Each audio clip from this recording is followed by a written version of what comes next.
Hello, আমি ভূষণ। আমার সামনে যে মূর্তিটি দেখতে পাচ্ছেন সেটি হচ্ছে দক্ষিণ এশিয়ার সবচেয়ে বড় বুদ্ধ মূর্তি। 100 ফিট মানে আপনার কল্পনাতে কতটুকু বাসে? আর একটু সহজ ভাষায় বললে 2018 সালের উইকিপিডিয়া অনুযায়ী এটি এশিয়ার সবচেয়ে বড় বুদ্ধ মূর্তি ছিল, কিন্তু বর্তমানে এর চেয়ে অনেক বড় বড় বুদ্ধ মূর্তি অন্য জায়গায় তৈরি করা হয়েছে। বুদ্ধ ধর্মের নিয়ম অনুযায়ী বুদ্ধকে পূজা করা হয়, আর এটি মূলত গৌতম বুদ্ধের মূর্তি।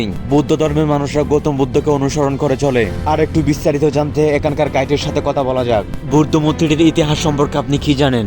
আসলে আমি যতটুকু জানি এই মন্দিরটা 2002 সালে নির্মিত হয়েছে, আর বুদ্ধ মূর্তিটি 2008 সালের পরে হয়তোবা। তার মানে আপনি বোঝাতে চাচ্ছেন 2008 সালে এই মন্দিরটি স্থাপন করা হয়েছে? হ্যাঁ, বুদ্ধ মূর্তিটি 2008 সালের পরে স্থাপন করা হলেও 2012 সালে এখানে একটি আক্রমণ হয়েছিল। এই বুদ্ধ মূর্তির উপর যারা আক্রমণ করেছিল তারা হচ্ছে এখানকার কিছু ধর্মান্ধ ব্যক্তি, যদিও 2012 সালের পরে এটির নতুন সংস্করণ করা হয়। হ্যাঁ, আমি জানতাম 2020 সালের আগে এত বড় বুদ্ধ মূর্তি দক্ষিণ এশিয়ার কোথাও ছিল না। তবে বর্তমানে বাংলাদেশের মধ্যেও এর থেকে অনেক বড় বড় বুদ্ধ মূর্তি স্থাপন করা হয়েছে।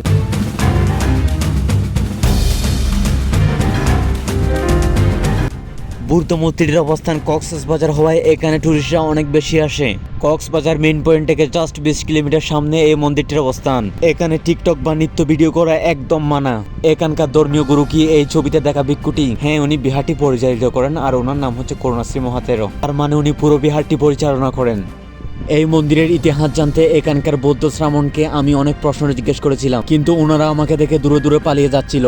আমাদের বাংলাদেশে বৌদ্ধ ধর্মের মানুষের সংখ্যা অনেক কম, মেবি 6 থেকে 8 লাখ। বৌদ্ধরা এই বৌদ্ধ মূর্তিটিকে অনেক বেশি শ্রদ্ধা করে এবং এই বৌদ্ধ মূর্তিটিকে পূজা করে। আমি এখানকার বিহার শ্রামণদের জিজ্ঞেস করেছিলাম, এখানে তো অন্য ধর্মাবলম্বীরাও আসে, আপনারা কিছু মনে করেন না? শ্রামণটির উত্তর ছিল অনেক সুন্দর। তিনি বলেছিলেন বুদ্ধ ধর্ম হচ্ছে দর্শনীয় ধর্ম, অর্থাৎ বাইরের ধর্মের কোনো মানুষ চাইলেও এই বুদ্ধ ধর্ম সম্পর্কে জানতে পারবে। বুদ্ধ ধর্মে কুশল কর্ম ও অকুশল কর্মকে বেশি প্রাধান্য দেওয়া হয়, অর্থাৎ কুশল কর্ম হচ্ছে ভালো কাজ আর অকুশল কর্ম হচ্ছে খারাপ কাজ। আপনি ভালো কাজ করলে স্বর্গে যাবেন আর খারাপ কাজ করলে নরকে যাবেন। আমি ভূষণ এবং আমি আজকে বিদায় নিচ্ছি। আমার এই ডকুমেন্টারিটা ভালো লাগলে অবশ্যই লাইক এবং চ্যানেলটি সাবস্ক্রাইব করে দিবেন। আমি আরো বিভিন্ন স্থান ও ব্যক্তি নিয়ে ডকুমেন্টারি বানাবো, এগুলো পেতে ইউটিউবে সংযুক্ত থাকুন। আর আমি এই মুহূর্তে ইউটিউবে অ্যাক্টিভ থাকি, ফেসবুকে খুব কম।